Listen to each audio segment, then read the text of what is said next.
happening, and we'll be more than happy to spread the word to your fellow commuters.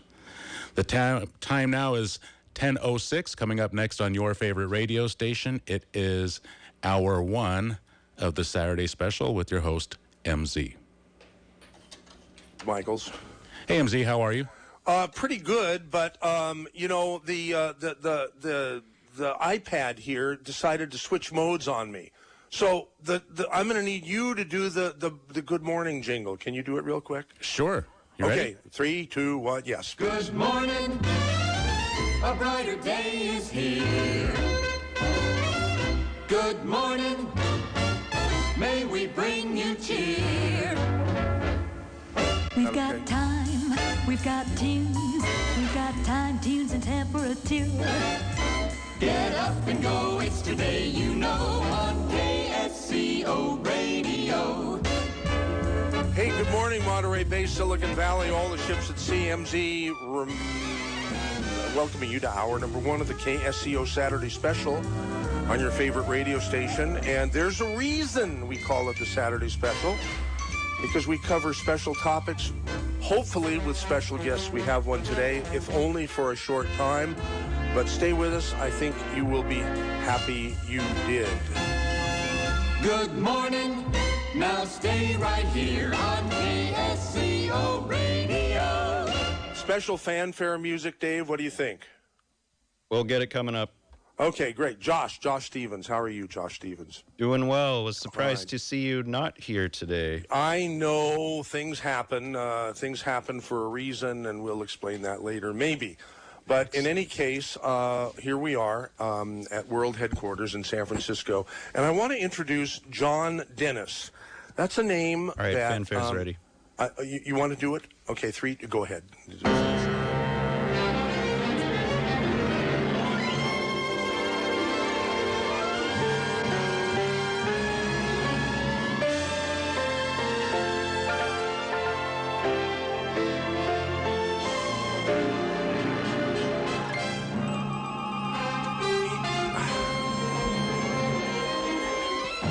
This is special music.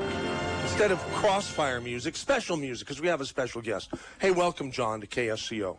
Thank you for having me. Yeah, and I'm feeling like a fool because, you know, taking up that time to play the special fanfare music, we just lost another 30 seconds of your precious time that we sort of dumped. I like that. Well, I just have to say, for those people who are listening, you ever come across one of those people who are just looking at their phone and they're looking up at you and they're looking at their phone? Yeah, you. That was just me like 30 seconds ago to Michael. Do you have a good reason? So I have a bit of a really good reason today. So thank you for indulging me and thank you for your patience. And I promise not to be that guy. You have my full and undivided attention. All right. Hey, so I was interested in John because I just learned about John a couple days ago through a Twitter video that I saw that was produced by Zach Vorhies, the whistleblower, the Google whistleblower, and I was fascinated with this short video of this guy who's a developer in the city of San Francisco, and he's got some pretty, views that resonate with me on the homeless problem and the housing situation and how to make it more affordable. He basically is on the same page that I've been on for 50 years. Build, baby, build. I don't know if you want to say it that way, John, but... when in Rome, build, baby, build. Okay, great. But the interesting thing beyond that, that's what I wanted to talk with you today. I've been trying to do a Saturday special to cover this topic, not so much of homelessness, but the economics of making housing affordable. Okay, and that's one of my favorite topics. And I know that recently our governor, Gavin Newsom, has come up with some things that are not so good, like forced rent control, what do you call it, just cause for eviction that now apparently is in force for the entire state. I figured a guy like you would be great to bring us up to speed on all that and where it's going. But we're not going to do that today because the time is limited, because you are running for Congress in San Francisco against Nancy Pelosi, of all people. You've done it before. It was in a different world and a different time. I don't know. Let me just ask you. I mean, why Nancy Pelosi then, and a number of times, I guess, and this being the most recent? Well, when I first decided to run against Nancy Pelosi was 2009, and I just thought it would be interesting if an anti-war Republican ran against Nancy Pelosi. Mm-hmm. And for those people who don't know the history of our party, up through the late 40s and into the 50s, the Republican Party was, very non-interventionist. Had guys like Robert Taft and Howard Buffett in the House of Congress, who happens to be the father of a very rich guy by the name of Warren Buffett. These were vocal people.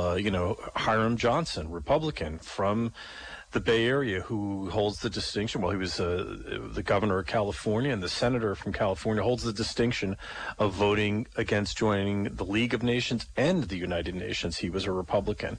They didn't want to get involved in these foreign entanglements. So I just thought, that part of the party was that sentiment in the party I wanted to kind of grow again. And I thought it would be an interesting contrast with Nancy Pelosi, who had voted for the Bosnia bombing and some other. She kept supporting the Iraq war with funding and that sort of thing.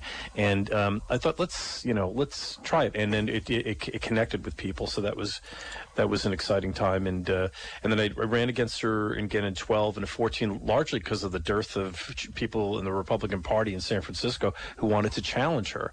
And then I just stepped back and I said, okay, I've done this. Let me move on to the next thing. So you weren't going to do it again? No, I had no intentions of it. And then, but then over the last year, I thought, this is a different time. And social media was. Twitter was a burgeoning product when I first started getting involved, but I never really got it. And then I decided to get into this race and started using social media, I think, a bit more effectively. And once again, our campaign and this race is on the map.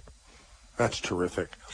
Okay, so the last few months of impeachment and putting the country through just a lot of wasted time and effort and energy and so forth, I think has made it very, very attractive for someone like you, to give it another whirl, and you're gonna do that. Okay, I want to explain quickly to our audience. You do know this guy. You don't know him by name. You will know him by name, going forward. After this program in KSCO country, this is a pretty popular program on our station. But you already know him because a photograph that he made public of a man defecating in aisle 3, or was it aisle 4? I can't remember, at the Marina Safeway, right? That's a photograph that a lot of people have seen, and I don't know whether you took that photograph, but you certainly distributed it and made headlines in the process. So yeah, way to go. Well, and this is what Nancy Pelosi has gotten us. Well, yeah, right? I mean, I'm on this. A lot of people are on Nextdoor, Yeah. And within a few seconds of that happening, I got a notification. Boom! And this is my Safeway. This is where I buy food. Yeah, me too. And it's mine too. And a gentleman, presumably a homeless gentleman, went in there, dropped his pants in the toilet paper aisle, defecated, and opened up a package of toilet paper, cleaned himself, and left. And so, truth is, he wasn't in aisle 3, but aisle 3 just sounded funnier than anything else. So I said, clean up on aisle 3, right. exclamation mark, thank you, Nancy Pelosi. And, and I mentioned in my, because I ran for supervisor here a couple of years ago in District 2, and I warned at that time that this homeless problem isn't just we're not treading water with it. It's not going to stay the same. It's going to get worse because we are creating incentives for the homeless to come here. Yeah. And their behavior, as we get more people and they're on the streets longer, their behavior is going to get more abhorrent. And so, sure enough, this is what happened. Anyway, that touched a nerve, and then Tucker Carlson did a segment on it, mm-hmm. and then read my tweet word for word, identifying me as Nancy Pelosi's challenger. Yeah, and just so your audience knows, I mean, I'm engaged in this whole thing. I'm the Republican Party chairman for San Francisco, the county, the county central committee, and so I'm out in the world, doing a lot of things, and so it was a nice bump, not just for me, but also for the San Francisco Republican Party. Oh yeah, for sure. Yeah. Okay, so let's get into your platform. Obviously, I think I can see, and I hope you're going to use.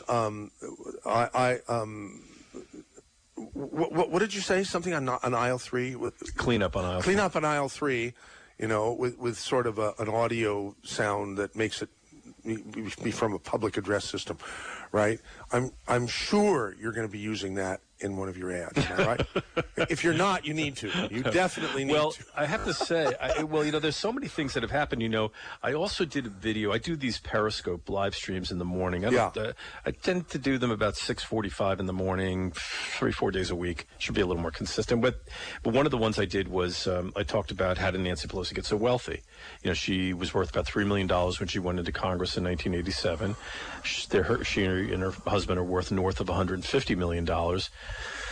You know, she's been making $175,000 a year for a while. Now, listen, people get rich. That happens. But is it worth, in light of what we're learning about Hunter Biden, is it worth looking into her finances as well? Because, you know, only of the 300 million people in this country, only 36,000 have net worths north of $150 million. And is there some connection?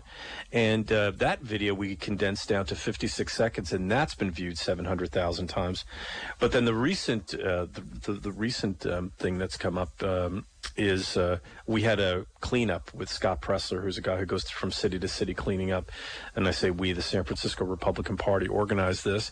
And we were out cleaning and, you know, meeting homeless people and finding out what the conditions are like in San Francisco. And we were at our meetup point, our base camp, if you will. Antifa showed up and started protesting us for cleaning up the district. And I went down there, and there was one guy who was being really aggressive, and I approached him to try and defuse him. And his icebreaker to me was, "I want you dead." So, well, which is, you know, which at least you know where you stand. Yeah. I mean, listen, it usually takes people 5 minutes to get to that point. But okay, fine. He was intuitive, and I said, "Why?" And he said, "Because you're a racist." Like, you know, this is crazy stuff. You engaged. You could see this on video. It's all on my over Twitter. the place, Yeah, if you go to @RealJohnDennis on Twitter, you'll see it's a short video. It's less than a minute. And I think for people who aren't on Twitter, you know, and it's too bad that everybody isn't, but Instagram. JohnDennis.com, your website, right? JohnDennis.com is the website. Instagram is @RealJohnDennis. I'm on Facebook, John Dennis 2020. John Dennis for Congress 2020. But anyway, this thing sort of continued, and I just tried to engage him, and then he stepped up to me and said, when these cameras are turned off, I'm going to F you up. And I said, try it. And you got the wrong guy. Anyway, that video struck a nerve. It was viewed 860,000 times as of yesterday, but about 4:30 this morning, this guy by the name of Donald Trump retweeted it, and with all caps saying, "Make America Great Again, Keep America Great." He was very enthusiastic about it. And the video went from, I'm not going to touch my phone. I promise you I wouldn't. But it went from 860,000 views to 2.1 million in the last 5 hours. And I've been getting a lot of nice comments and supportive comments. So obviously Trump knows who you are now. I wonder if he did before, or maybe this is what did it. Who's to say? I mean, like you, like anybody else, I live my life not worrying whether or not the president of the United States happens to know who I am. We just go about, our business. They can't wait for him to know who you are. Look, and if you're running for office, they can't wait. Any support I can get from somebody at that position, I'm grateful for. And I have to say, what in that his retweet, he normally doesn't do all caps, but he wrote in all caps, "Make America Great and Keep America Great!" ! And that tells me that he was somewhat touched or inspired by that. And it's so fitting because he has inspired so many people across the country to stand up for American values and so many good things. So I'm just grateful to return the favor. You're sensing, I don't want to put words in your mouth, and I won't. I'll frame it as a question. Are you sensing that the tides are turning big time, that even people in California, a surprising number of people in California, will be voting for Trump? I think people are going to be shocked with Donald Trump's performance in California. I think people are going to be surprised with his performance in San Francisco. I think, for decades now, 6 decades, last Republican mayor was George Christopher in the early 60s. In San Francisco, Republican registration has been going down since then. And I became chairman of the party in July of last year, and I made a promise that we were going to increase registration. And I'm happy to say that we are not just the San Francisco Republican Party, we're the growing San Francisco Republican Party. Registration is up. And I think it's, because of our activity. I think it's because I'm so amazing and charming. But I also... You sure are. Well, not true. But I do think that it's because people are coming around to Donald Trump, even here in San Francisco. Wow. That's great. Well, getting to know you in person here is delightful because the one thing I was worried about is it seemed like you were too serious. You're not too serious. You do have... You clearly understand that that is an important ingredient in having populist appeal. I don't think we have a better person in the world who understands that more than the president. Oh, what a great sense of humor! He's the funniest guy. Yeah. He could just make me laugh within a matter of minutes. So, but that doesn't make him frivolous. I mean, he's obviously a substantial person, right? But he's living life. He's loving life, and it's to me, a very appealing quality. Yeah. Good. So you're letting that out now on this program. And maybe it's because it's more than a soundbite or something where you can't really afford to let your personality show. I mean, what Zach did with you and what just about everything is in social media is short form. I mean, we're the longest form that I've ever heard of, on our station. Even old broadcast stations use sound bites for a few seconds, and we like to really get into. We like to get to know our people and have our audience get to know our people, and invite phone calls and so forth, which we certainly were going to do, but I don't think we have time to. But if people want to call in and grab a phone call, grab a I'd question. I'd be happy to take calls. I really? like that. Yeah, 479-1080 in area 831. Just go ahead and call. And maybe when we don't get phone calls, it doesn't mean that people aren't listening. It means this is what people tell me. I always used to say, "Oh my God, I'm doing a horrible job if the phones aren't lighting up," right? And people said, "No. That could be. And I'm not being one to ever accept personal responsibility for anything. I always blame others. Instead of, if the calls aren't coming in on KSCO, the true reason is that I'm not doing a good job in my content. Well, So I love to blame other people. And so what I do is I threaten to sing. And usually that makes the phone light up like a Christmas tree. But I think people are getting hip to that old trick. It's not working as well as it used to, which can only mean I'm getting better as a singer, or I've chased the audience away entirely for my program. It could also be that we have engaged them so deeply that they just want to keep listening. Exactly. That's what people have told me. Yeah. They said, so don't get nervous. I mean, I've owned the station 29 years and 2 weeks. Okay. And I still get nervous about that if I don't see. We're going to get a full board within the next minute or so. Okay. So, all right, looks like let's go to Rory in Watsonville. Rory, welcome to KSCO with MZ and John Dennis. Thank you, MZ and John. I saw your video this morning because the president retweeted it. What a good deal, and I share your concerns, and I want to make California golden again. Maybe you could grab that as one of your slogans. There you go. That's a great one. Make California golden again. Make California golden again. My grandmother was born in San Francisco before the earthquake, so we can lay claim to that Antifa bum that was threatening you. And these people that say, "Oh, I've been here longer than you," blah, blah, blah. Listen, encourage the president to come to California and campaign. Fill up the Rose Bowl, the stadium in Oakland. Let's get a venue packed out for him. I think we're going to see a massive turn towards common sense law and order. And that's really what it boils down to. Is I saw you getting in that verbal battle with that guy. Here's a guy threatening your life on camera. And then there ought to be a way to prosecute that. I mean, he's threatening you to your face. When I turn the cameras off, or I want you dead. You're a candidate for higher office. There's got to be something to do with this guy, and I'm not expecting that in San Francisco City, but this is bad. Hey, Rory, thanks for the call. We appreciate it. We got a full board here, so thank you. That was Rory in Wattsville. Here's Sean in Live Oak. Suggestion. Okay, Sean, what's your suggestion?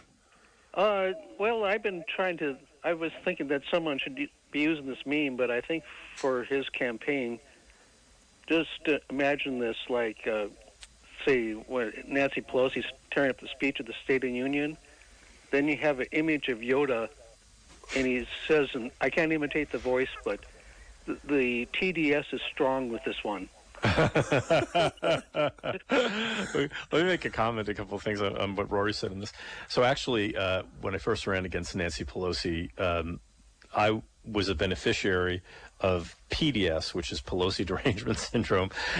People really don't like her either, right? And I've always sort of been even keel. I recognize her faults. I recognize what she's. But the ones who love her, who like her, they tolerate her. They don't love her like people who like Trump love him. Exactly. Right? Totally different. Totally different. And to respond, Rory, I said a lot of things, but let me just say real quickly that I was at a fundraiser the president had in Palo Alto in September, and someone said, "Will you do a rally in California?" And he said, "Yes, we're working on that. We want to come back."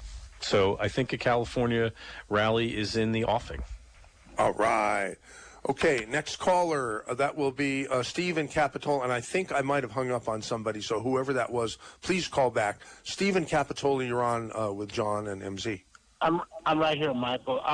Michael, usually I agree with you on most stuff, but I'm against the build, baby, build thing, and I want to say why. Well, basically what it's called is social reengineering. You could turn Santa Cruz into Fremont by the sea. Actually, it would come out more like a mixture of Berkeley and Venice Beach combined, and Oakland by the sea. But you could add 5,000 houses to Santa Cruz, and what you'd end up with is people from all over filling the houses up, and 5,000 more people waiting to move there. It wouldn't do anything. It would just turn it into another. It would just turn it into another Oakland by the sea. God, I wish we had time. I wish we had time to make that the topic for the whole. You come back again. It would be my pleasure to come back, and I'd love to address that topic. But let me say this: we have to. Well, first of all, there's the fundamental differences that we have, where I'm a property rights advocate and freedom regarding that. But if you're looking at it from a government policy, from the government perspective, we have to make a decision about where people want to dedicate resources. Do they want to keep investing money that an outsized amount of money into housing, which is what we're doing right now? I mean, think in San Francisco, people have to spend half of their disposable income on rent. And we can continue to do that. Okay, fine, but it deprives the rest of the economy of resources that they probably use otherwise. Could I just add one quick thing before you guys cut me off?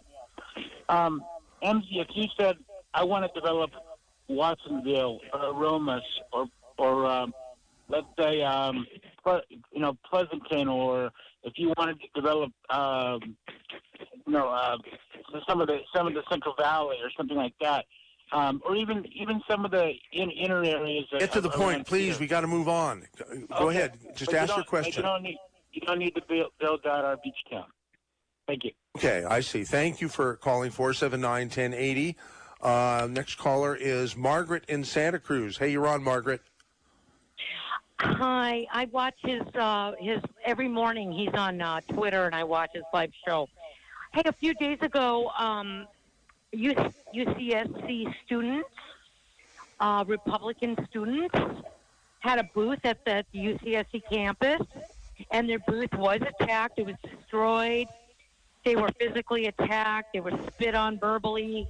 One was they stood there for the camera, tearing the banner, sneering like Pelosi. I believe Pelosi has emboldened people, Nancy the Ripper, has emboldened Democrats all over the United States now. She literally ruined a 35-year career in 2 minutes by doing what she did. Yeah. What's her name? Margaret. It's Margaret. Hey, yeah. Margaret. So, Margaret, I'm glad you mentioned that. I didn't know. I don't know if I saw that specific instance, but I think like you and like many of us for years, I've seen YouTube videos of Antifa acting out, attacking people, reserving the right to hit people. And this, I think, is sort of an underlying power source, not for I think the progressives see it as an underlying power source for them, that they're going to intimidate, they're going to use obscurantism and then intimidation to get what they want. And I just thought to myself, in the past that if I were in that situation, I would, try and diffuse it and then, be firm against it. And this is something that's got to be addressed. The protest was in part instigated by a sitting member of the Board of Supervisors in San Francisco. Supervisor Matt Haney put out a tweet. He's the supervisor of the district in which we were cleaning.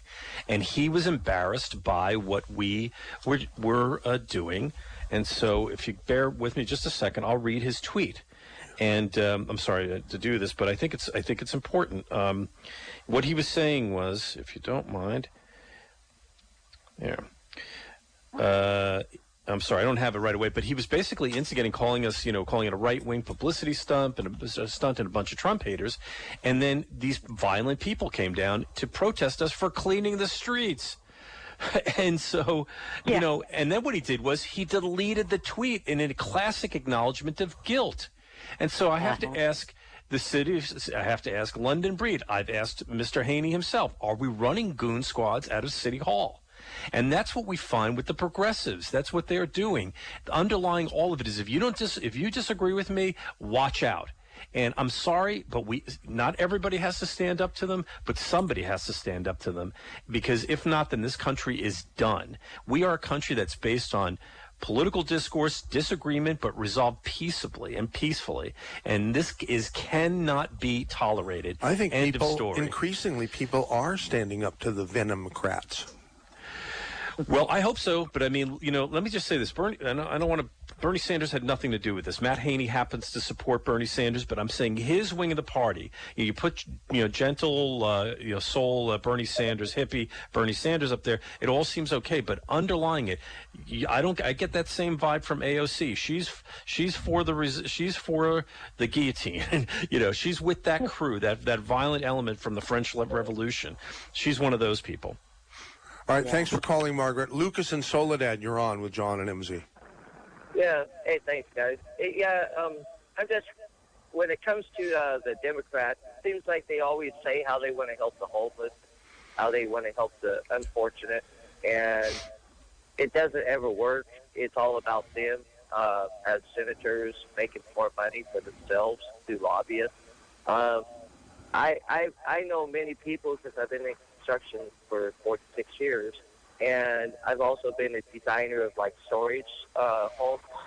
And when you have a 12 by 12 storage home, with some places you can't do that because it's 120 square feet for that storage, right? But you can actually take something like that, and with the stucco system on the outside for about $12,000. Yeah, tiny homes, shipping containers and all that, yeah? Yeah, but you can accommodate those people with no problem. And I know one guy who has 2,200 acres. I'm sure that would be a topic that John would have interest in and thoughts about. Yeah, exactly. Right?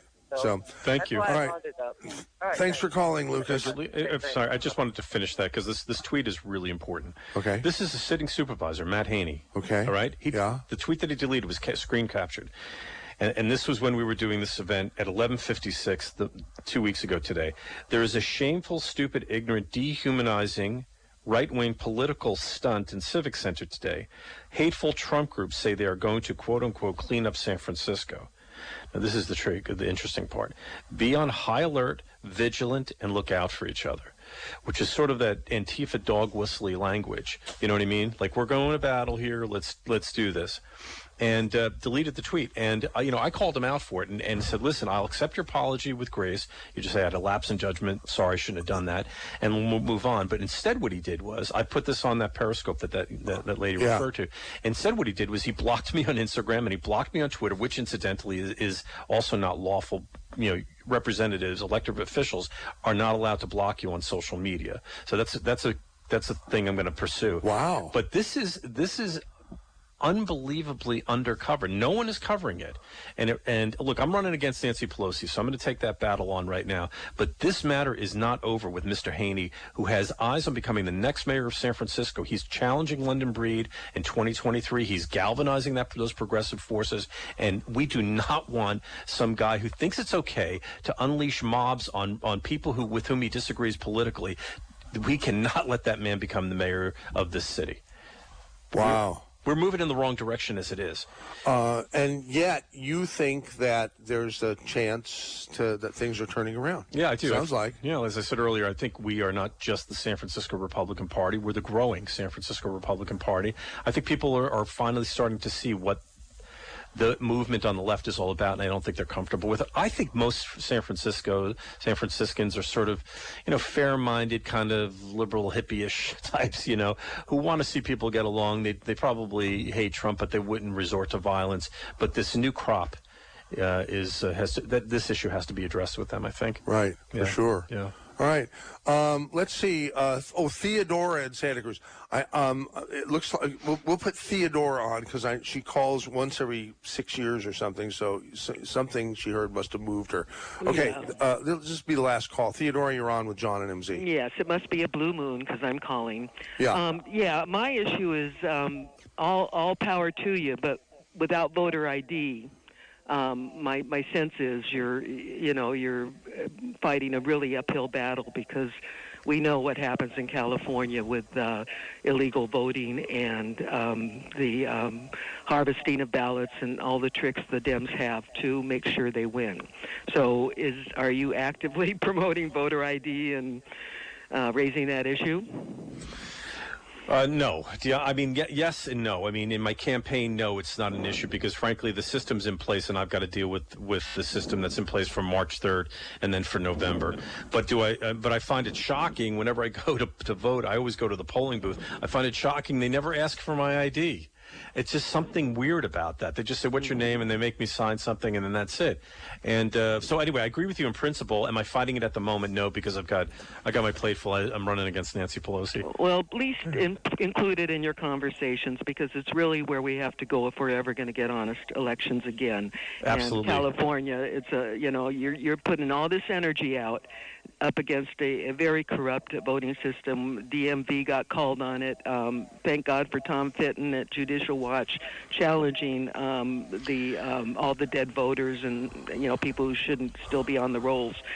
But we have to, you as a leader, bring that up. Well, Theodora, one thing I do want to say is, as the chairman of the San Francisco Republican Party, I am in touch with Judicial Watch. I'm monitoring what they're doing, and they are working on addressing some matters in San Francisco. So stand by. Thank you. Yeah. You're welcome. Thank you. Thank you so much. Okay. And thank you for running. My pleasure. Thank you for supporting me. It's a really pleasure to run. Yeah, I guess, especially when you get retweeted by the president. That's got to be a pleasure. I don't know. I mean, I for years I was just I was sort of in the closet as a libertarian, conservative Republican, and then I have to tell you, it's been liberating getting out in the open and saying, hey, I don't go along with this program. You don't like it, too bad, and I don't. I feel better. I just feel better about living here by being who I am. Good for you. Yeah. Your day job. Are you able to do your day job now, or has your day job become getting elected? No. I mean, it's. I of course I have to do work, and it's and of course it's a challenge for time management. I also have a family. I've got a daughter. I got to get to school and get picked up every day, and there are all these challenges. But yeah, I do work, but this does take up a lot of my time at this point. Well, good. So, hey, listen, we wish you all the best, and I know you got to get on to a bunch of other things here today. But thanks for coming on with us, and we'd like to talk with you again at length about solutions, because that's where I believe that talk radio, which could have been a very positive force in society for the last 50 years, has fallen way short. Yeah. It's more of a bitching, pissing and moaning place, for trolls. And please don't get insulted, the audience. I just like to see the power of talk radio be properly harnessed to solve community problems rather than exacerbate them. Yeah, let's have a constructive conversation the next time I'm back on and talk about what we can do moving forward. Yeah. To reduce homelessness and to make housing more affordable. Sure. At the same time. Great, John Dennis. All the best to you. Best of luck. You've certainly got my support. Hopefully, I can help in some way. Let me give a plug to where people can find me. Sure, please. It's website's johndennis.com, JOHNDENNIS, 2 first names, and Twitter is @RealJohnDennis, as is Instagram @RealJohnDennis, and you can find me on Facebook as well, John Dennis 2020. Right, great. Hey, Dave, Josh Stevens, why don't you play the 3-minute commentary about how the tides are turning for the last time? And I'll say goodbye to John here. I'll usher him out, right? Excellent. Yeah. Yeah. Why don't you do that? And I'll come back right after that. Do you need me to mute you at all during it? No. I'll mute myself. Beautiful. Okay. All right. Thank you so much, and I'll be back in 3 minutes or so.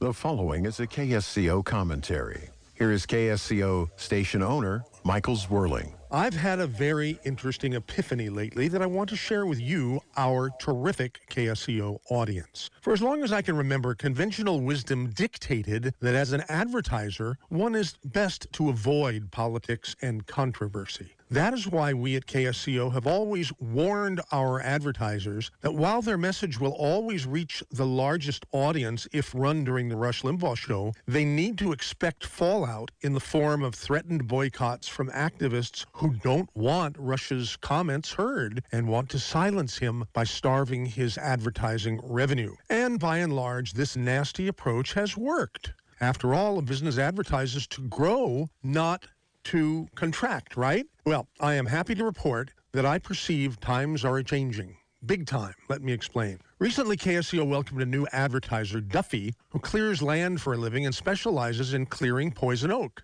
I know that Duffy is a big fan of President Trump, as am I. I suggested that Duffy end his ad with a statement, "Oh yeah, almost forgot. I'm proud of Trump, the best president we've ever had." He was nervous at first, but opted to be bold and take my advice. Well, guess what? In less than 10 days, Duffy has not only increased his business, he has become not only a KSCO celebrity, but a hero to boot for having the guts to say what a lot of people are thinking. So here's my epiphany. I have a brilliant lady friend, Amy, who shocked me recently when she said there are more people than I can imagine in California who are secretly Trump supporters and who are increasingly openly willing and proud to admit it. If anyone else but Amy had said this, I would have dismissed it as nonsense. But you know what? Amy is right on. Political correctness has castrated our country for too long, more than 5 decades. Trump happens to be the one who has castrated the politically correct gangsters who have flushed our country and its noble values down the toilet. And they don't like it one bit. And so they are acting out like venomcrats, big time. It's amazingly amusing to observe, like the Wicked Witch of the West turning into butter and melting away into extinction. A new dawn has arrived in California, including Santa Cruz, San Francisco, LA, and Berkeley, where people no longer have to hide their beliefs of fear of being ridiculed and destroyed. It's not so much Donald Trump as it is goodness defeating evil. Why should it be nearly impossible to purchase a Make America Great Again hat in this part of the world? And even worse, to be afraid to wear it for fear of being mocked or even physically injured by sick and twisted people who believe in rights for them but not for you. Be proud, not ashamed that you love America, like Duffy, and watch what happens. For KSCO and KOMY, I'm Michael Zwerling. Hey, we're back. Hey, we're back. We are. Aren't we? That we are. Yeah. Hey, Josh Stevens, I'm hearing a hum that I never heard before. Yeah, I don't know about that. I hear something on your end. It's like an echo. Like you were echoing during the playback, so I had to mute you. Oh, okay.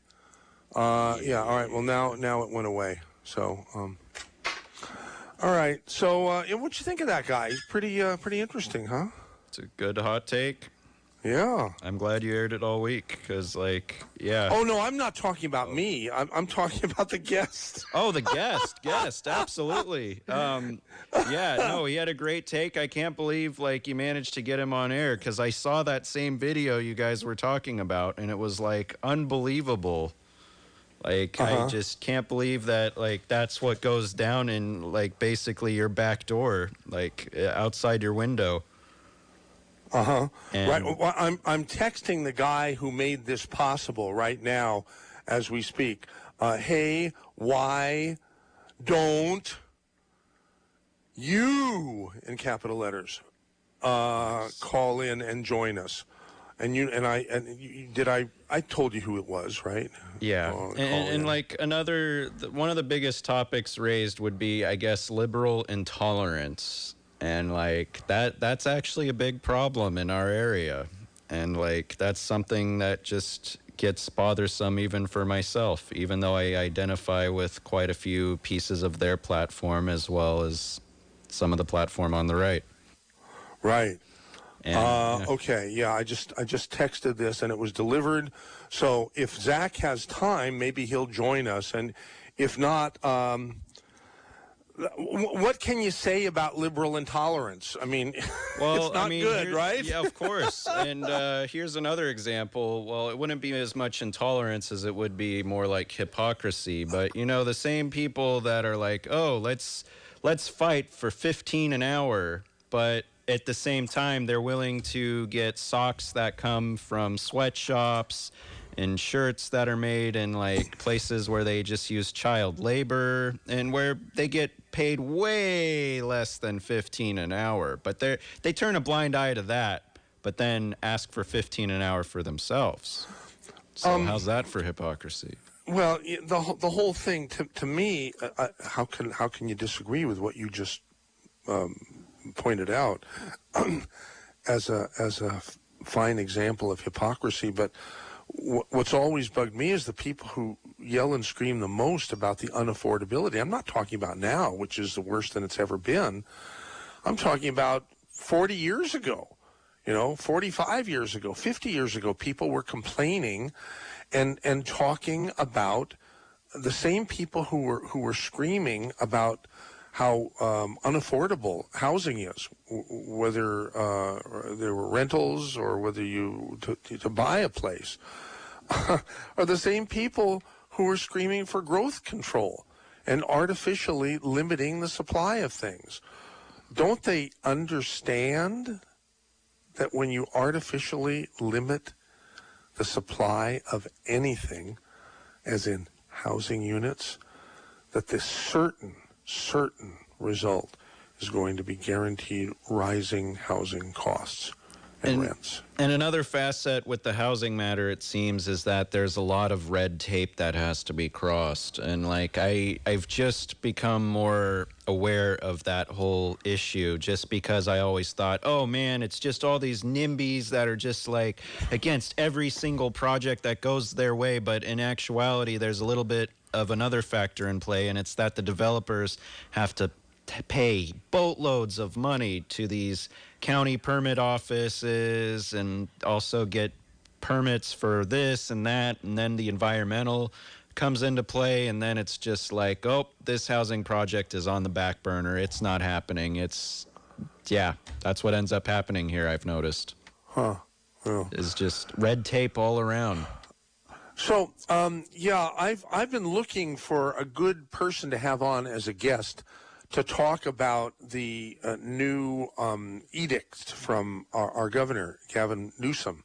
Edict. One of them having to do with streamlining the accessory dwelling unit rules in place.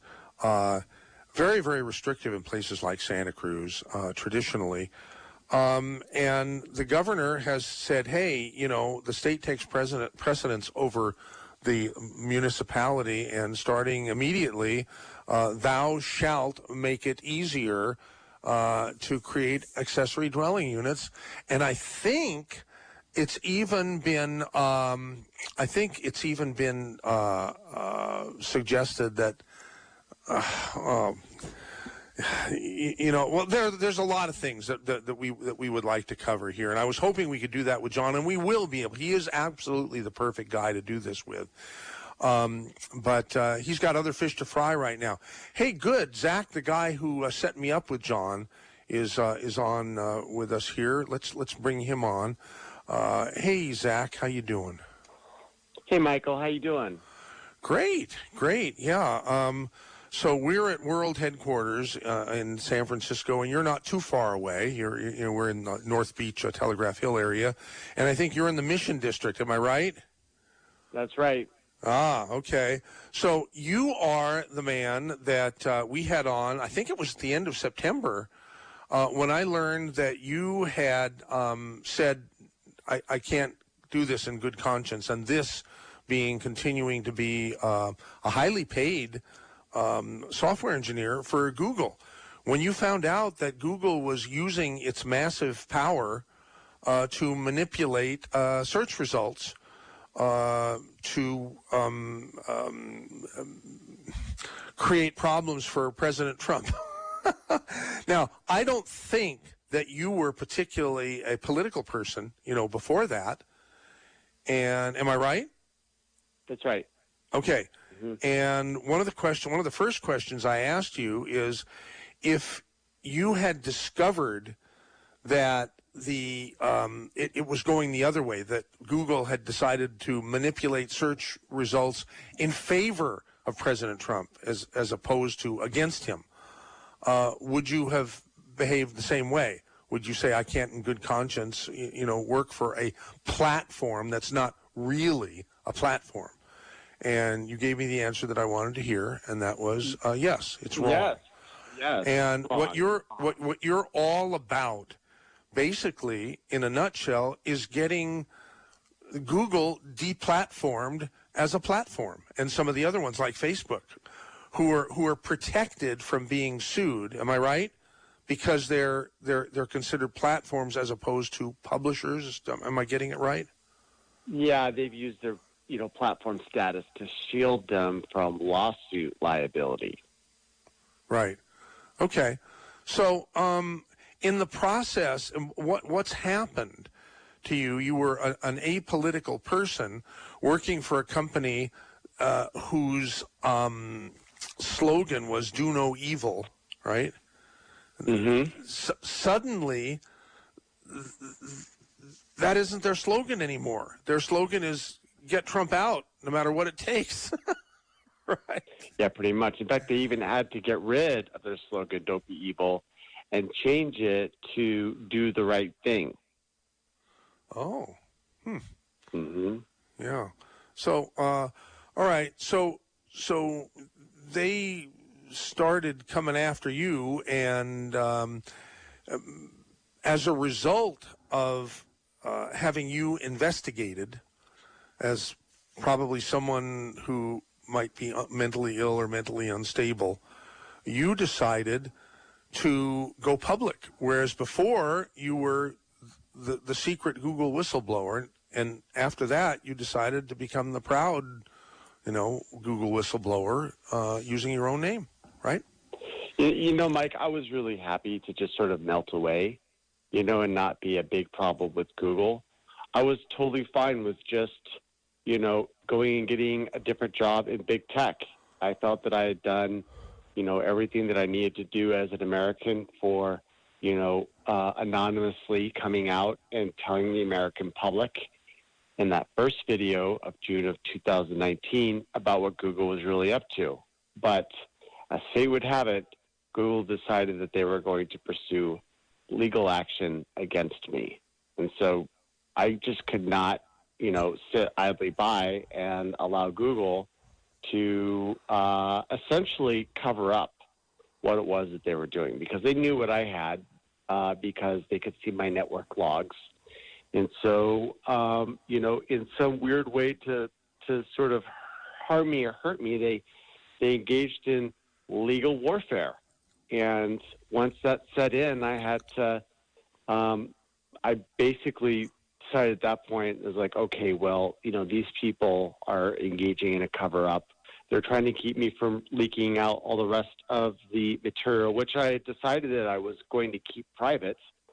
And then I realized, hey, I've had it with these guys. And so I printed out 950 pages and sent it to the DOJ. Jeez. Is that everything you have, or are you saving the best for last? No, it's all that I had. And it's now in the DOJ's hands, and they've launched an antitrust probe with 51 state attorney generals. Okay. 51. Because there's an extra one for the District of Columbia, or what? Puerto Rico, I believe. Oh, Puerto Rico. Okay. All right. Yeah. Next in line to become a state, probably the 51st state. Yeah. Right, exactly. And now the latest update on that is they are intensifying the probe. They're looking at all the different acquisitions that the company has been engaged in. And they're really starting to expand the amount of stuff that they're looking at. So I'm really excited. Oh, and one of the latest happenings is that the main DOJ guy that was in charge of this whole investigation just resigned last week, and he recused himself from the investigation. And it turns out that he was a lobbyist for Google. Oh, wow. Like, how does a lobbyist for Google get the top spot for investigating Google? I'm not real sure about that. It's all part of the C word, corruption. Yeah. That's what our whole system is based on. All right. So what pathways are there for you to accomplish all it is you want to accomplish? And that is get these big tech companies that have special privileges and are insulated from civil suits, from civil lawsuits, because of their platform status as opposed to publisher status, to be redefined as publishers, because that's all you want, right? No, it's a little bit bigger than that, right? Like, I want them to stop censoring. Like, that's essentially what it is. And as I've been diving into this publisher versus platform, I don't think that that's going to do it. I really do think that they need to be looked at from an antitrust perspective. It's possible that YouTube may be lopped off from the rest of Google.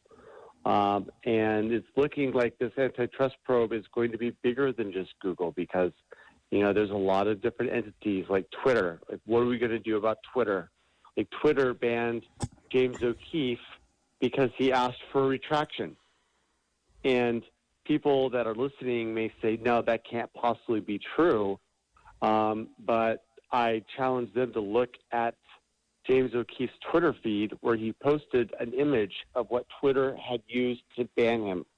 And they banned him, and he's back now, but they banned him literally because he was asking for a retraction about a Bernie Sanders staffer, or it was a retraction to, maybe it was the Washington Post. Oh, I want to get into this in much more detail right after the news, which is coming up shortly here, right here. First, all the way to Soquel, also running slowly, but delays of no greater than 5 minutes can be had. And taking a look elsewhere, we see Highway 1 in the southbound direction. It looks like you are dealing with nearly 20 minutes worth of delay once you get past the Highway 129 interchange right near Salinas Road. But once you get past Dolan Road, it will be smooth sailing in your southbound approach to Monterey. Taking a look elsewhere, we see that roads are mostly moving along at the limit. There is one other brief slowdown on Highway 101 in the southbound direction between Highways 129 and 156. But once you get past that, it is smooth sailing. We're talking about a couple minutes at most. It's currently 52 outside KSCO. Today we're expecting a high of 63. Overnight temperature is going to be getting down to the lower 40s. Time now for hour number 2 of the Saturday Special with your host, Michael Zwerling. Josh Stevens. MZ, Michael Zwerling, what you got? Guess what I have here? What do you have? I have the hour 2 phone jingle. Oh, right you do. here. Right I was almost here, going to play it, and I just had a feeling. Well, you hold on. You might have to if it doesn't wake right. But now I'm in 3, 2, 1. Oh, you know what? Here. It sounds like a potato. Here. There. Okay, what about now? Here. A little quiet. Oh, hello, darling. I hate to hang up on you, but I'm sorry, baby, but I have to go. It's time for that wonderful record show. I'd love to visit, but you'll have to call back. KSCO has the inside track. We sure do have the inside track, and we're proud of it. Yep. And if you want to join us here on the inside track, call us at 479-1080. I'm sorry, baby, but I really gotta go to KSCO Radio. Bye.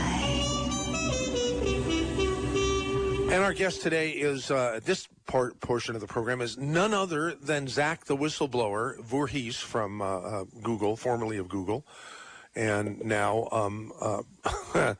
sort of letting the world know all about Google.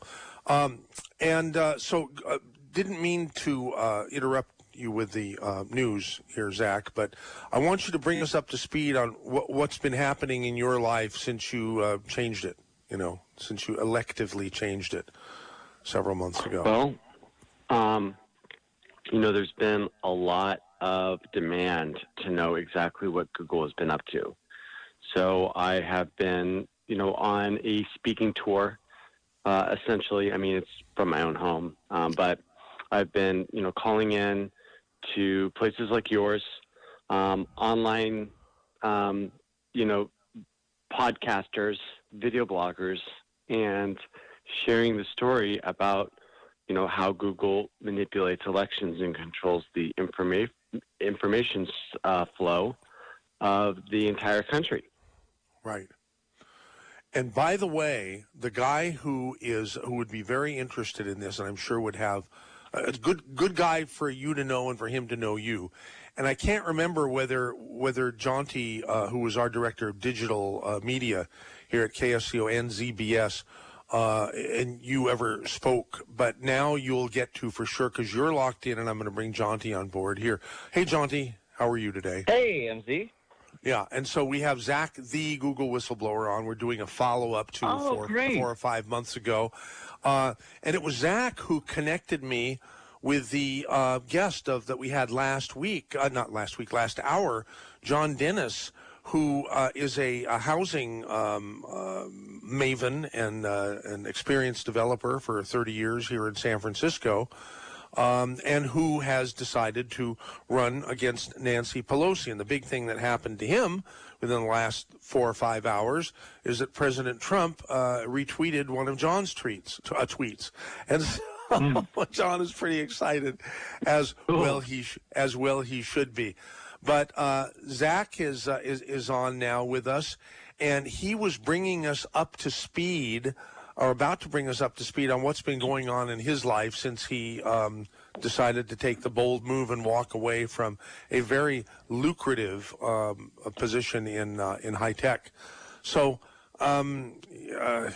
Jaunty, you're in charge of all digital operations at KSCO and ZBS. And so I think, it's great that you're calling now, as you usually do at the beginning of the top of the hour on the Saturday special, the second hour. But here we are together. There's some interesting news out just recently about a very cozy relationship between Mark Zuckerberg and Pete Buttigieg. apparently they've known each other, actually knew each other in university, and Buttigieg was one of the first 300 or so Facebook users. Oh, wow. Zach, do you know anything about that, or do you have any thoughts? No, I'm hearing it for the first time. Uh-huh. And there's been some very awkwardly favored coverage of Buttigieg on Facebook as well. It's kind of comical, really. Everybody likes to believe that we live in a world that's somehow honest. It's got this kind of underpinning of moral fortitude that's not actually there. If you have massive power, then you tend to use it to your own advantage. Well, so I just want to make sure that people understand where Zach's head is on all this. I was talking about what I thought it was the proper reclassification of Google and Facebook and Twitter and the high-tech companies from platforms to publishers. Publishers are subject to the civil penalties and so forth, and platforms are not. Is that right, Zach? But you were telling me last hour that it's more than that you're after. So, yeah, the companies have a liability shield so that they can't be sued for the content that's found on their platform, and so they get that as long as they're sort of a public forum for speech. Obviously, that has not been followed. And so, at first I thought, well, maybe the thing is that we just, declassify them as platforms and say, hey, well, they're publishers now, and then let's open up the lawsuits. But the thing is that it's now more than that. There's a collusion element that's going on, and that collusion is beyond just Google. It extends to Wikipedia, and it's actually very sinister the way that the whole internet is being ranked. And it's being ranked. Yeah, it's being ranked according to what Wikipedia says about Wait a minute. Zach, I regularly contribute money to Wikipedia. Am I a fool? You do? Yeah. Yeah, I have. Stop it right now. Well, tell me why. When Jimmy Fallon, not Jimmy, that's someone else. When Jimmy, whatever the guy is, Wales. Wales, right? Jimmy Wales. Mm-hmm. Whenever he sends out something saying, "Look, I apologize, but we're a nonprofit, and this is the only way we can survive. We don't have ads, and you use us all the time. And if you love us, send us some money." So I send him $20 or something, or $50, usually somewhere between that, every year for the last 3 or 4 years, because I like what Wikipedia does. And I think it's a great idea to have people who, just ordinary people who happen to know something about a particular person or a particular subject, to be able to author the digital encyclopedia entries. I think it's a great idea. This is the way I think about it, MZ. There's sort of 2 layers to Wikipedia. There's the layer where anybody that wants to put some information together can, and then there's the layer where there's only certain folks are allowed to edit certain material, and that second layer is political.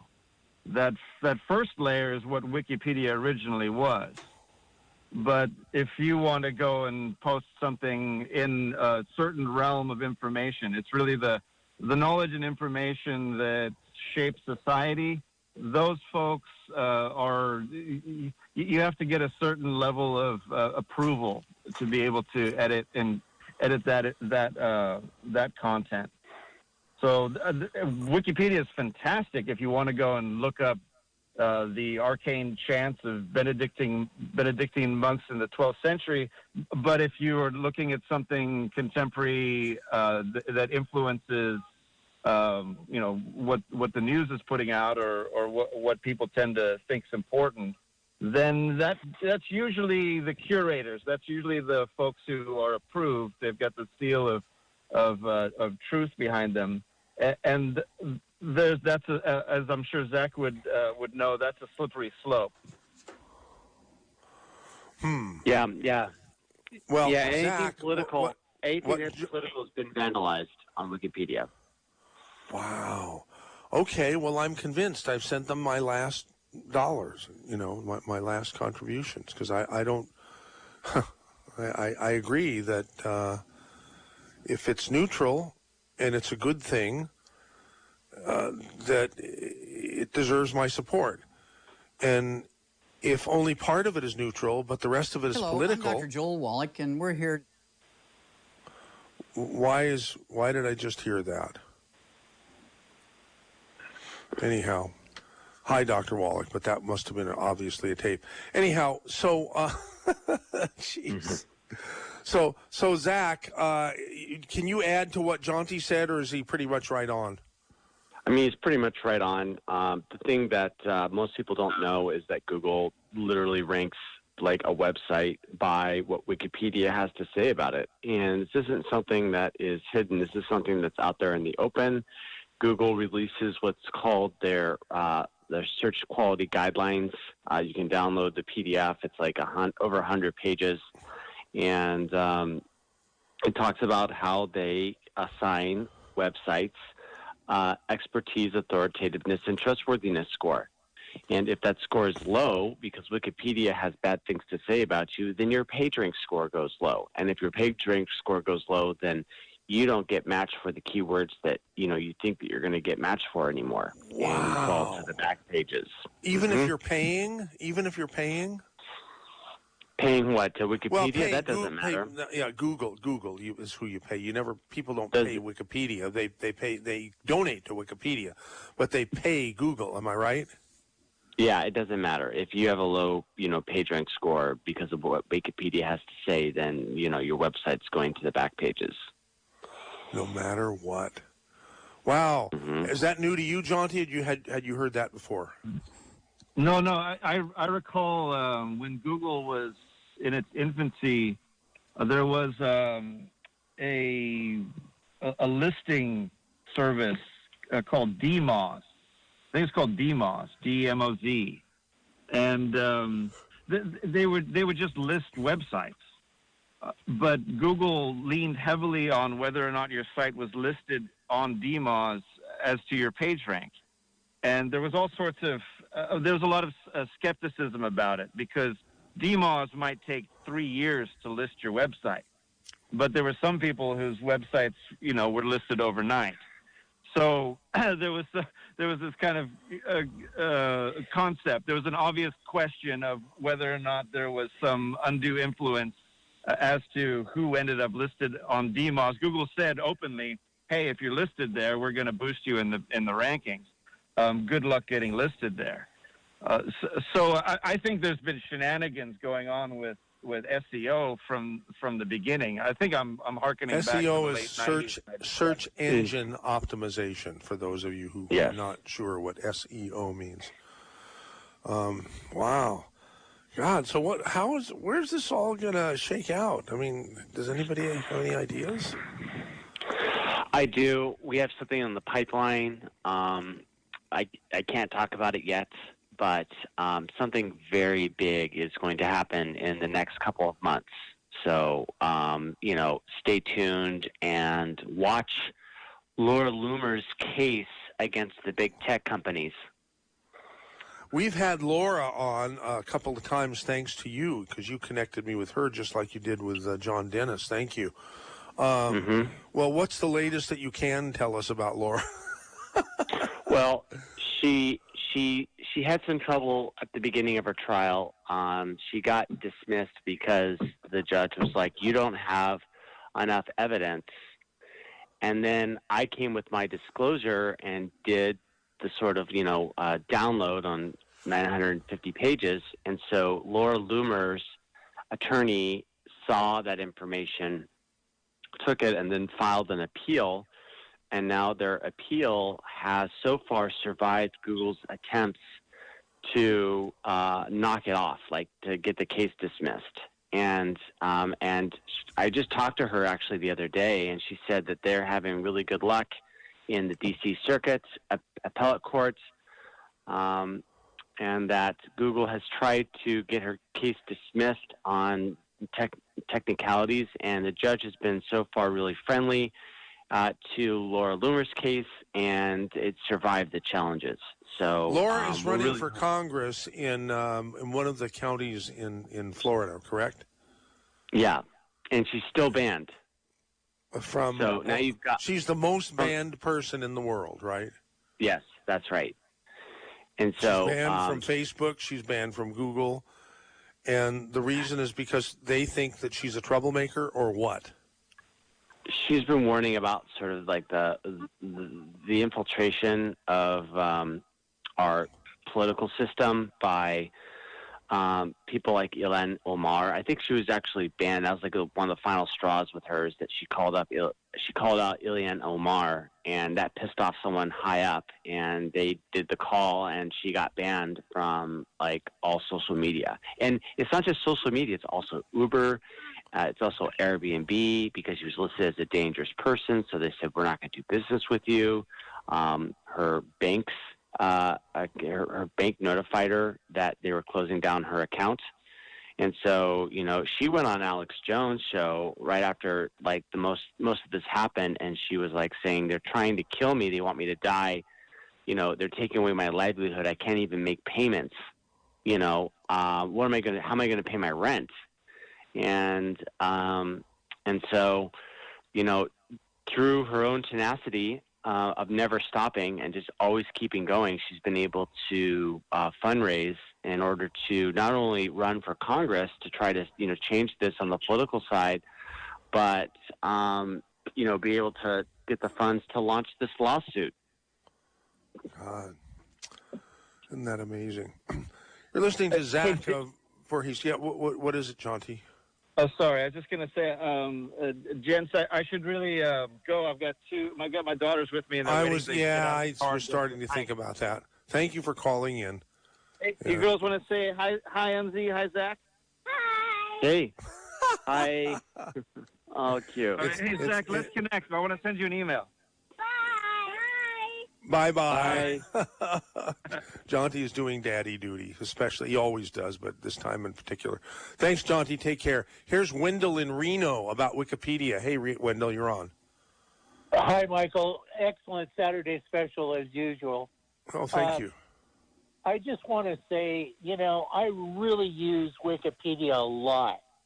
And I heard an interview on, I think it was on, it might have been 60 Minutes, and they interviewed the originator who came up with the idea, and he explained that they're not perfect. They try to do a good job, and they try to keep everything accurate. I just want to say, I don't know anywhere else I can go on the internet and find out so much really interesting information right away, and I could scroll down and find things about, like, say, a movie. I could find out where it was filmed, who was in it, the locations, everything.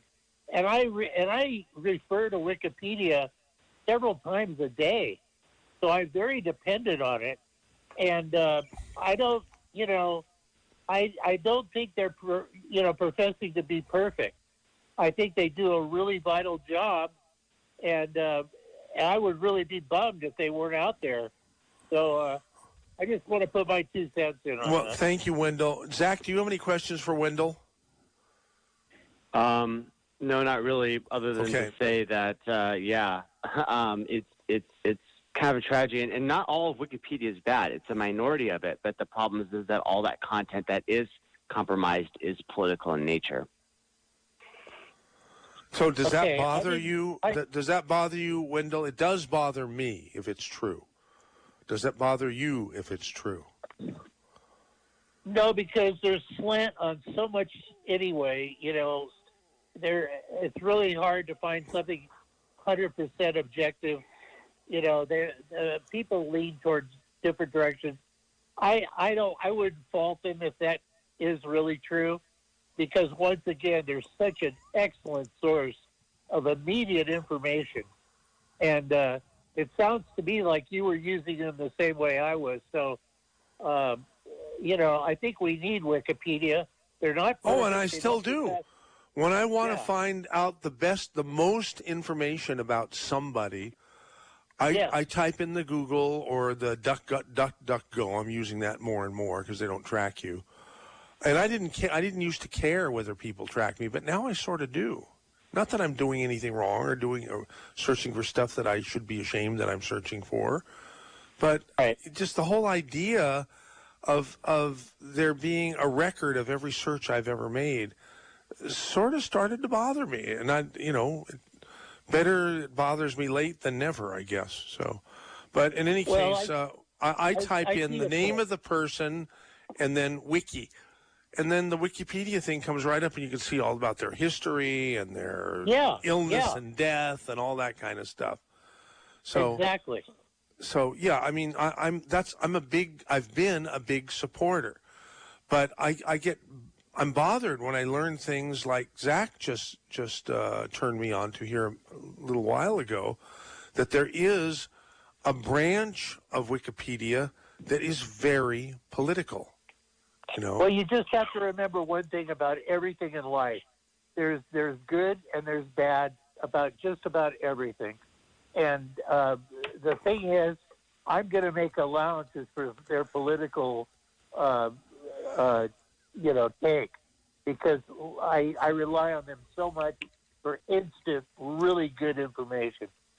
That's all I have to say, Mike. All right, thank you. You too. By the way, if you want to call in and talk to Zach Vorhies, the Google whistleblower, he's our special guest this hour today. We don't know if we can keep him for the whole hour, but we're going to try. 831-479-1080 is the number to call, or you can email mz@ksco.com. Here's Jordan in Watson. Yes, MZ, I have not always agreed with you, and I think you're singing. I give you big kudos for doing it. I think you sound awful, but I give you big kudos for doing it anyway. You probably sound a hell of a lot better than I would, doing it on live air. But anyway, I just wanted to call also and thank you so much for supporting Trump. And I forget the company that at the end of his commercial says, I'm a supporter of Trump and so on. Oh, Duffy. You're talking about Duffy. Yeah, I really commend you, my man, for putting your neck out there a little bit, and I can't thank you enough. You've won me over. It took a long time. It took a few years, but you finally did it, man. And hey, I got a question for you. Thank you for the compliments, obviously, Jordan. Yep. But why did it take so long? Do you think? Were you? Do you think we were too slanted or too conservative or too? What was the reason? Okay, I'll tell you. I don't want to say it because I like you now, but there was a bit of arrogance, and I don't like that stuff. Your mother was a beautiful lady, and she was a humble person. I think you are, but not as much as she was. And okay, that's fair enough. Yeah, and I just commend you, brother, for doing the work that you're doing. I know you're taking on shots, and anybody that sticks their head out like their neck out there like yourself, and has a good backing by people that believe you. At least you're commending me instead of condemning me. Yes, of course. Yes. Well, thank you for your good work. Keep it up, MZ. All right, appreciate it, Thank Jordan. you. Bye-bye. Take next. That would be Mike in Salinas. About hey, Google. MZ, how you doing? Hey, Mike, and welcome to the Saturday Special with Zach himself and poor old MZ. Yeah, I want to talk to Zach real quick. I have a son that works for Google. He's an L7, and when he first started with Google, he was pretty open-minded politically. He is strong left now, so we do not even attempt to talk politics. Have you touched about the influence that Google is doing to their own employees politically?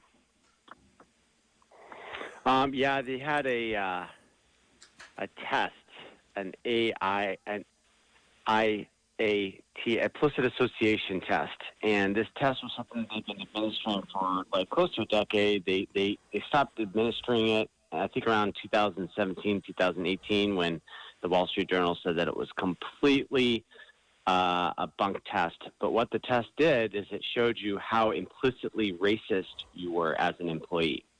And they did it by word associations. And it turned out that it didn't actually measure racism. It actually measured familiarity.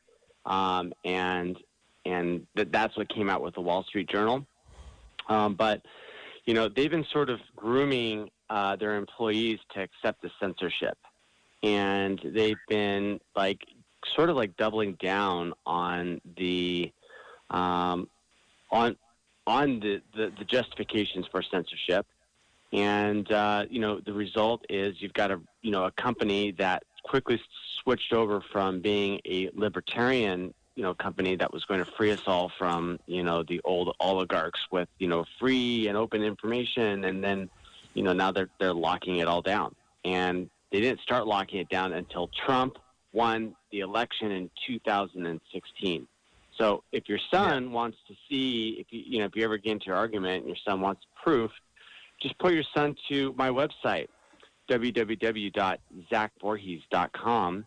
And what you're going to see is he's going to see for himself the evidence of what Google has been up to, evidence of sedition, evidence of voter manipulation. It's all right there. Unfortunately, I've had this discussion with other people, and they refuse to see what's right out there in front of them. One person actually came up to me, a friend, or he used to be a friend. He came up, and he works in the Google News department, and he told me that I had really messed up the company with my disclosure, that everything changed since my disclosure came out. But two, he said that he was really happy, that Google was really happy that I disclosed everything, because it finally proved to the world that Google wasn't manipulating anything. And my jaw was just open. I was just like, how can you say that? Yeah, let me tell you about manipulation. My wife is a beautiful black woman, not my son's mother. She's my second wife, and been around my son since he was 3 and helped raise him up. My son called me a white racist, and that's when I said, are you kidding me? We're never talking politics again. But that's ingrained in the thinking of these lefties, that everybody, if you don't agree with them, you're evil. So it is very prevalent in the nurturing of Google itself with their employees. And you know what L7 is, and I don't want to go in detail. So my son's been there a while, and he's in the thick of it. And I'm glad that you did what you did to help open up people's eyes to realize what is going on with Google and what they've really become. Yeah. And with that, I'm going to let you go.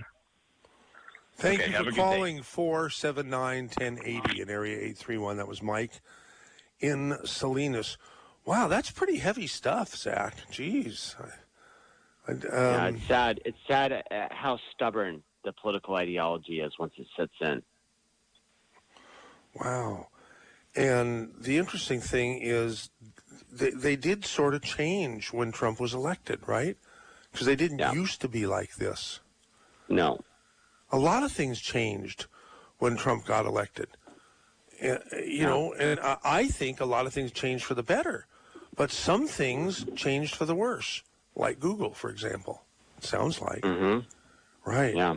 God. Okay. So what?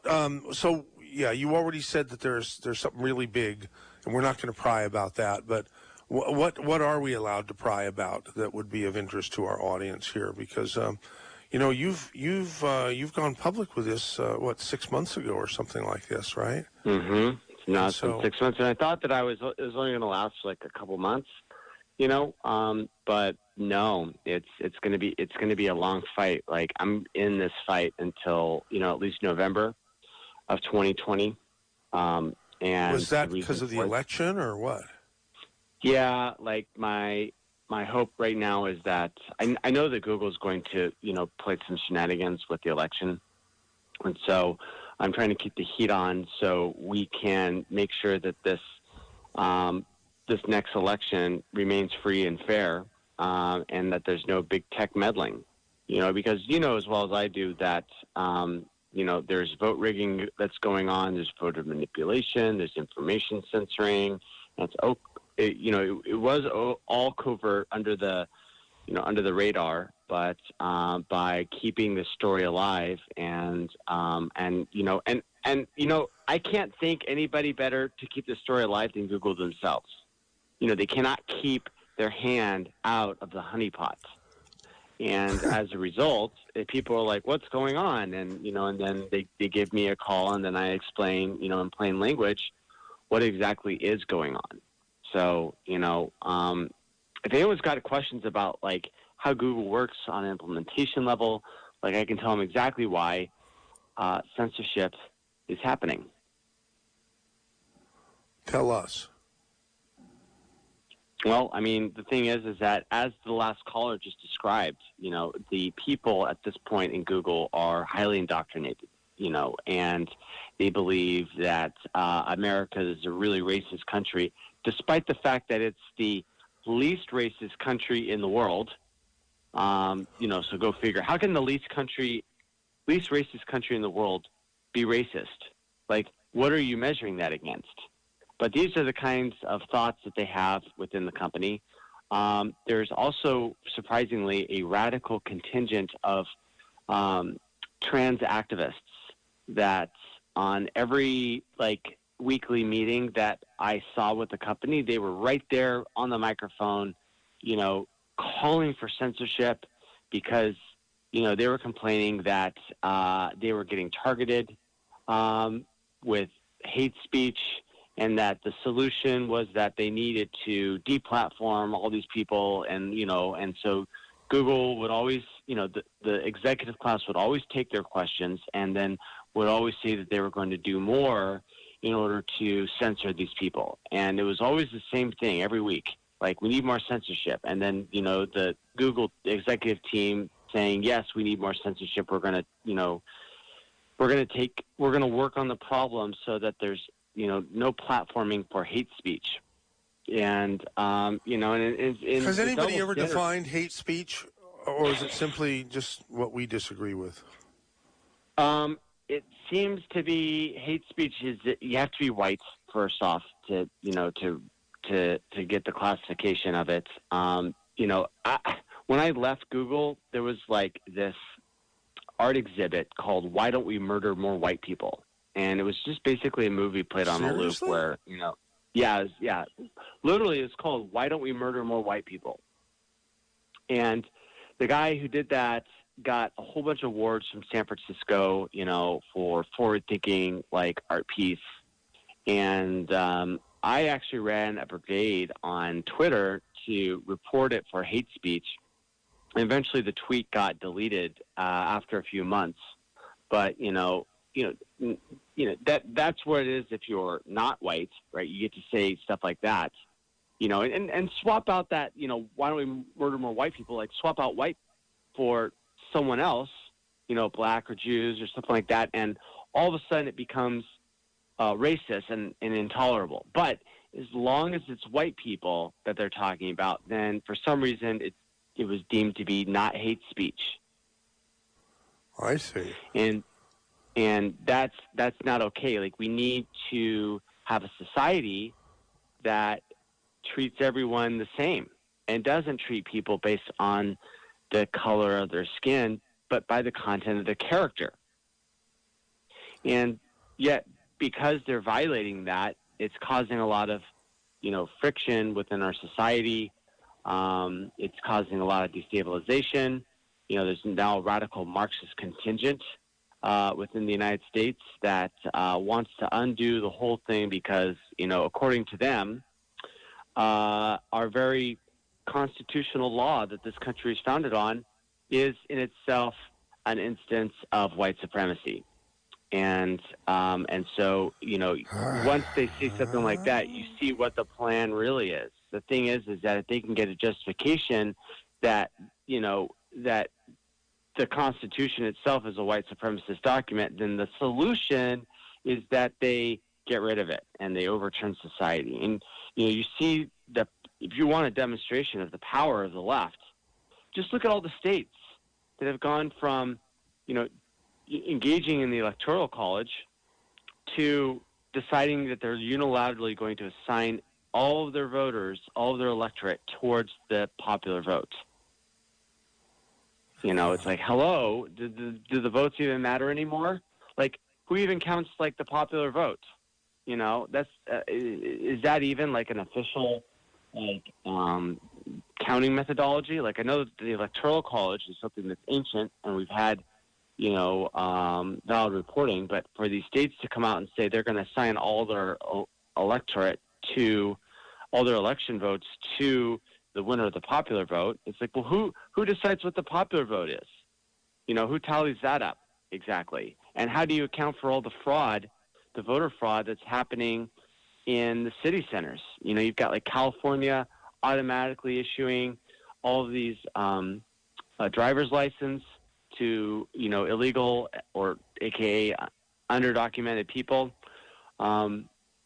within the state. And then it turns out, oops, we signed up everyone to vote, including people that aren't citizens. And now you have the same thing going in New York. And so we know what the game is. The game is, at this point, to flood voter registration with people that are not eligible to vote, get their votes added up into the official vote count, and then use that, you know, rigged vote to get everyone else's votes assigned to the populist winner, ignoring the will of ignoring the votes of their own state. Like, those votes will go towards the, you know, the countrywide vote tally, but they're not going to really sway which way the electorate, you know, for these Democratic states are going to swing. Like, imagine, like, you know, it could go really bad, or it could go, you know, kind of ironic, where you've got these blue states that end up voting, you know, having their votes go to the Republican candidate if Trump, you know, swings it. But to see the power that, you know, roughly like almost half of the country has now, you know, I think it's between 12 and like 20 states are now switching their votes to the popular candidate wins the popular vote. And so, you know, that was something that I thought I would never see, you know, all these states being able to tear themselves away from the Electoral College. But that's exactly what we've seen. And, you know, the power of the left really should not be underestimated. Okay, we have a number of callers who want to talk with you, starting with Andres in Capitola. You're on, Andres, with Zach. Thank you. Thank you for taking my call. Yeah, the Electoral College must be defended as another piece of glue that holds the country together. The senators, state senators being elected at a popular level rather than by state legislature, that was something that was eroded as a glue for the union. But I called about Google stealing your soul. Do you guys believe in humans having souls, or some humans having souls? Yeah. Sure. Mm-hmm. Yeah. So the way that I see it in a nutshell is that your soul is your energy that has a pattern that controls your behavior. Your body is your hurdles, your circumstances that you have to negotiate with. And, you know, your behavior is a mixture of both. What Google does, Google and big tech in general, is they create a pattern, or they use algorithms to form out your patterns and then try to not just mimic it or create a profile based on your, you know, your metadata, but then they also try to influence you. And ultimately, you always have that choice of how you react. But they essentially, by reading you and knowing what your patterns are, they are stealing or convincing you to surrender your soul to them. Would you agree to this, or am I off base? Am I making a good connection? I mean, I agree on a certain level. You know, there's sort of like a people essentially outsource a lot of their thinking to what the consensus is, because they assume that the consensus would not be wrong. You know, how could all these experts come to the wrong consensus? You know, despite the fact that that's been our history. Like, go back in time at any point, you're going to see that there's a church telling people what to believe, and everyone's sort of going along with it. And so whether that's an ethereal, spirit that they're sucking on, or whether it's, just people, using their neurons in order to process, what's true and what's not, we're really talking about the same thing, which is that, they're trying to guide sort of our mental energy and funnel it, using soul alchemy, into a particular direction so that they can achieve their political goals. I think that is the most the pinnacle of what they're doing. No matter what, everything else, them trying to influence this or that in politics is just a method to their goal, and their goal is domination, control. They've already shown they have the technology for this with facial recognition and not just predicting the future, but also influencing the future by predicting it, and then pushing different stimuli. So that's pretty scary. That's pretty scary, Andres. Well, it's scary, but it's reality. Some people call in often and say, the reality is blah blah blah, boomba, and this is the when you collect all the different stories that come out and all the technologies available to them, this is what they are trying to do. And for what? Well, if you want to know what the goal is, read the Georgia Guidestones. That's the game plan. And I, I like hearing you on the radio. I don't hear enough urgency out of you. But not everybody can be urgent and sane all the time. So keep doing what you're doing and step it up a notch if you can. And Zach, be a little more urgent, I think is what Andres is saying. Yeah. So. Okay. Yeah. Thank you, Andres. Thank you. Appreciate the call to 479-1080. Los Angeles, Charles, you're on the air. Thank you. First of all, commendations to you, Michael Zwerling. Excellent station, excellent program. Oh, thank you. It's so nice to hear someone compliment us. It happens. We run the Rush Echo Notes that you mentioned, and the purpose of a good caller is to make the host look good. Oh, okay. It's that Charles. Oh my God! Yeah. You put out the Rush Limbaugh Echo, right? That's correct. We also include others like Sean Hannity, such a quarterback. But I had a question for Zach. Zach, I know that we have the big four: the Apple, the Microsoft, the Google, the Amazon, and I understand that President Trump is meeting with them, and I haven't really kept up with that. But do you have any insights about Trump interacting with these people in regards to their information regulation, and their vote rigging, censorship, etc.? Well, I do know that Trump has leverage, and the leverage that he has is that Europe is licking its chops and trying to fine Google billions of dollars. Like you probably just saw a $2.4 billion fine, something along that scale, levied against Google. And they're looking to basically start taxing Google in every single way for the data that they collect. Right now, and Trump is sitting there trying to defend big tech from Europe, believe it or not. So even at the same time that he's trying to sort of defeat them in the United States, he's trying to defend them overseas.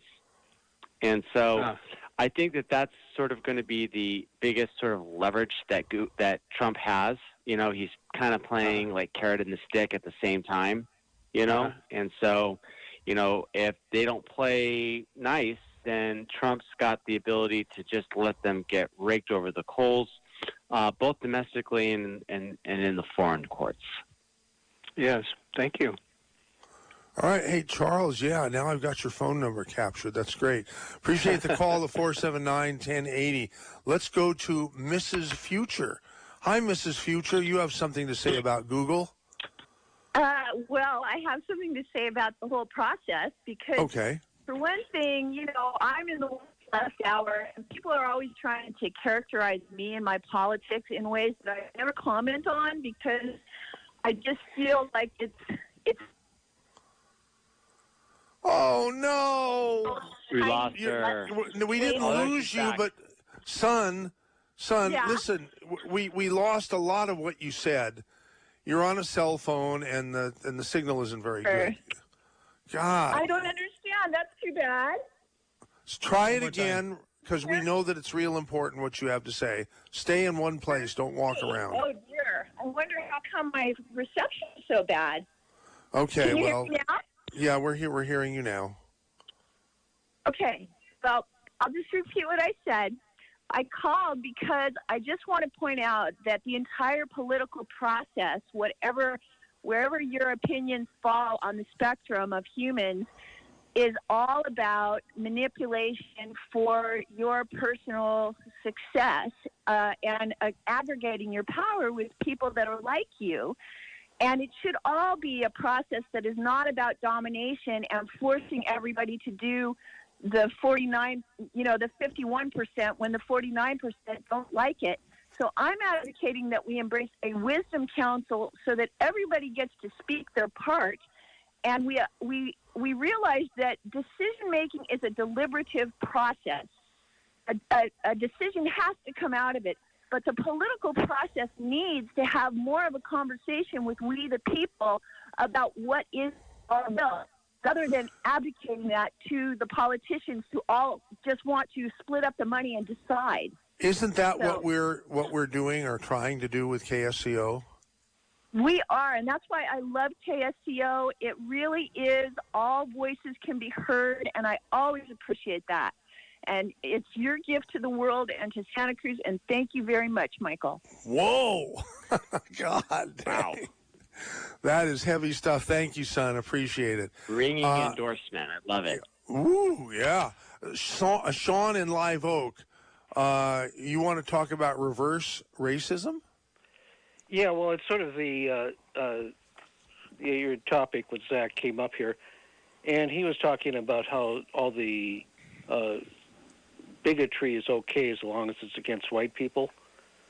And yeah, he's not. That's not his perspective, but that's what he's pointing out. That's how he's characterizing Google, right? Okay.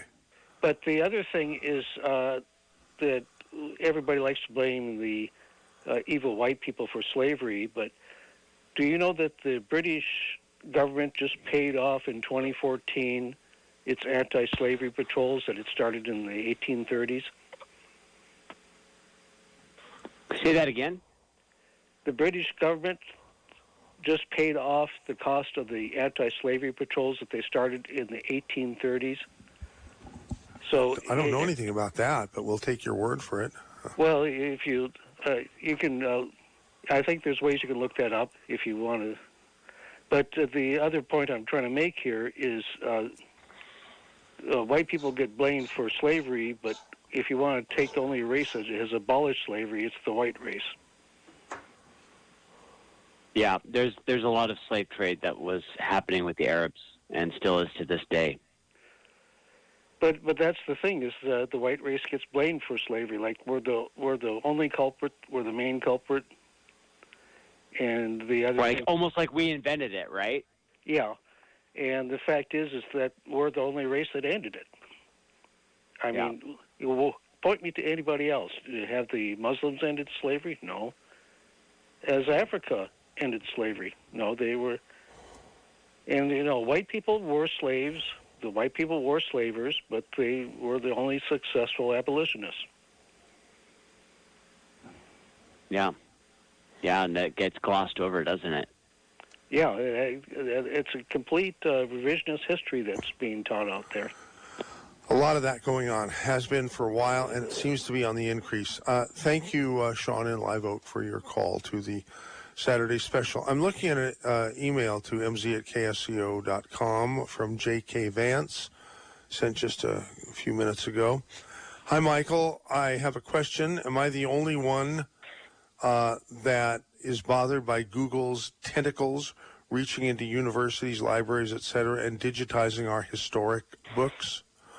Their noses are in our email, our children's schoolwork. With their word processor, they store information and images. I can't even think of everything Google is into.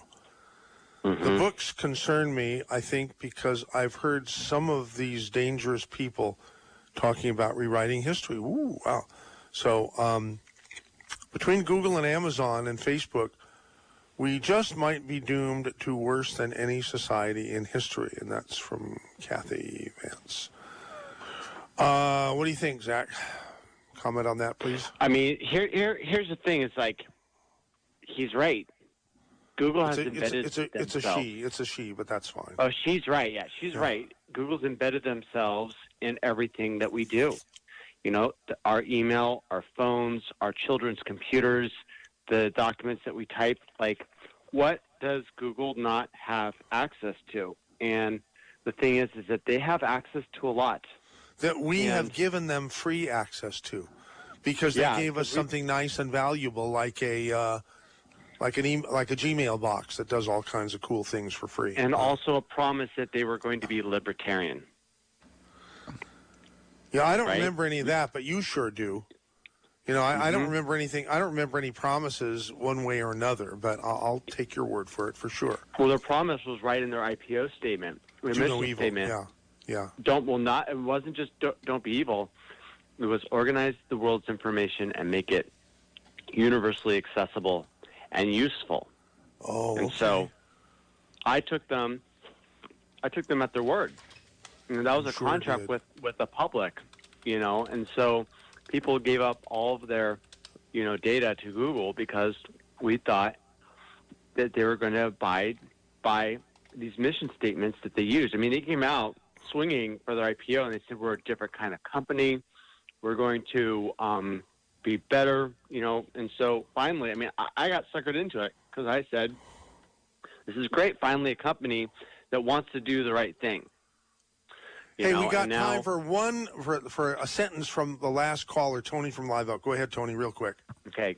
Hi. Yeah, great program, and I just want to say that you guys are getting into a lot of areas where things are happening officially and don't make any sense.